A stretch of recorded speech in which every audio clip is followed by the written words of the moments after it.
naisahan ni Tolentino itong sila Bato. Iniwan ni Tolentino itong PDP para po manalo. Ang tanong kung mananalo itong si Tolentino. Grabe. Nakakashock to, guys. Itong balita natin ngayon, talagang nagulat ako ng sobra-sobra. Kasi ngayon nga po, guys, ito yung balita ha. Bagong Pilipinas slate complete. Nung isang araw, 11 pa nga lang to, and ine-expect ko nga na itong wala pa kasi dito si Abby Binay, yung naunang nilabas yung yung Bagong Pilipinas slate. Ang inaasahan ko, it's either si Doc Willie Ong or si Isko Moreno, yung pang 12 sa senatorial slate ng Bagong Pilipinas. Pero si Abby Binay pala yung huling candidate nila. Anyway, ito po guys, nakakagulat ha, kasi siguro sa 12 na to, 4 lang yung sigurado akong iboboto ko. Pero hindi ko sasabihin muna sa inyo. So, sabi dito, Bagong Pilipinas slate complete. Nandito si Makati Mayor Abby Binay is reportedly the 12th senatorial candidate to be included in the Marcos administration senatorial slate for 2025 election. Alam nyo, may magko-comment, Mima, si PBBM ba ang pumili niyan? Lilinawin ko guys ha, wala pong kinalaman dyan si President Marcos. It is part of coalition ng mga party-party na nandito nga po guys sa loob ng administrasyon ng iba't ibang partido na sumusuporta dito sa ating administrasyon. At beside, dahil nga po sa unity, 'di ba?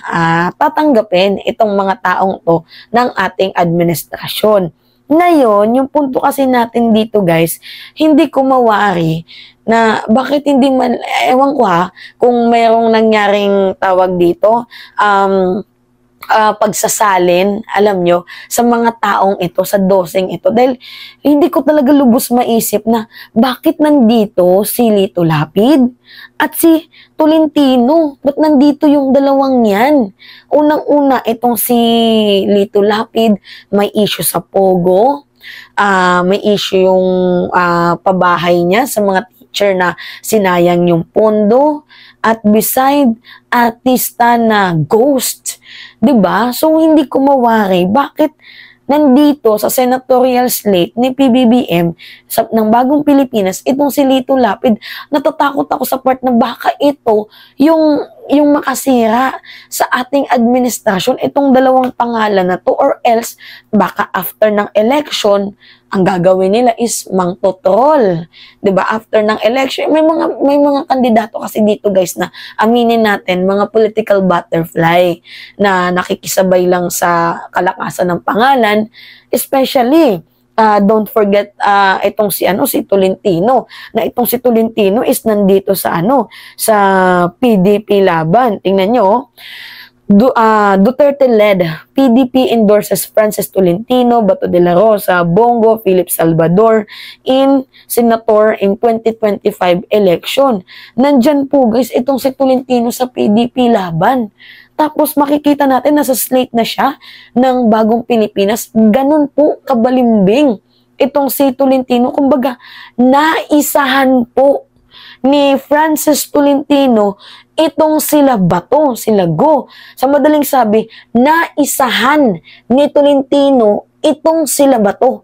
Iniwan ni Tolentino itong PDP para po manalo. Ang tanong kung mananalo itong si Tolentino, which is kagaya nga ng sinabi ko guys, binabalaan ko na po kayo sa mga taong political butterfly. Kasi sabi na lang natin, noong panahon ng mga dilawan, pro Aquino to. Nung panahon nila Duterte, malakas si Duterte, pro Duterte din to. Ngayon na malakas ang administrasyon, pro-Marcos na din siya, pro-administration. So, ang basa ko dito kay Tolentino is political butterfly and gusto niyang makasurvive sa kanyang political survival itong ginagawa ni Tolentino. wala namang masama guys kung pupunta si Tolentino dito nga po sa slate nila PBBM, kasi at the end of the day tayo pa din po ang magde-decide kung iboboto natin siya o hindi. Pero ang akin lang naman, bakit hindi nyo sinala? Ang tanong, yung loyalty ba ni Francis Tolentino is nandito sa administrasyon? Baka maybe ginagamit niya lang ang Bagong Pilipinas slate or team. Kasi naranasan natin yan noong panahon ni Sara Duterte, di ba? Na sabi ni Sara nga, ang Bagong Pilipinas, ang unit team is a tandem. So, tinuring niya na ang unit team is a tandem lang. Hindi niya tinuring na ang unit team ay isang grupo na gusto ng pagbabago. So baka pwedeng ganun yan yung iniiwasan natin guys, sa totoo lang, na baka gawing bara-bara lang yung Bagong Pilipinas slate. So sana naman sinala, 'di ba? Sinala kasi ang hirap. Baka malay nyo, nagpapanggap lang to. Hindi nga to against nga to sa sa pamamalakad ng ating administrasyon in terms of West Philippine Sea. Pro-China yan Wala din comment kay Kibuloy. Tahimik din sa AJK issue. So ano yung aasahan natin dito? 'Di ba? Anyway, yung mga senador na nandito sa sa Bagong Pilipinas slate, si Tito Soto, si Manny Pacquiao, si Ping Lacson, si Pia Cayetano, Lito Lapid, Camille Villar, si Tol Tolentino, Amy Marcos, Benhur Abalos, Erwin Tulfo, Bong Revilla, at Abby Binay. So ako guys, meron akong 4 na napupusuan dyan. Tapos meron 5, 6 na ayaw ko. Just to be honest guys kasi yung mga taong yan, ayoko na at the end of the day magsisi ako. Ayokong mangyari yun. As much as possible, kayong mga mamamayang Pilipino, mag-background check kayo sa mga performance ng mga candidate na to. Huwag na tayong magpabudol kasi at the end of the day, tayo yung magsasuffer kasi sinusweldohan natin yung mga yan. 'Di ba? Tayo yung magsasuffer pag dumating na yung panahon na nakaupo na sila sa pwesto, tapos ang ginagawa nila ay hindi naman maganda, katulad ni Bato, nagkakaroon ng Senate hearing na hindi naman makabuluhan.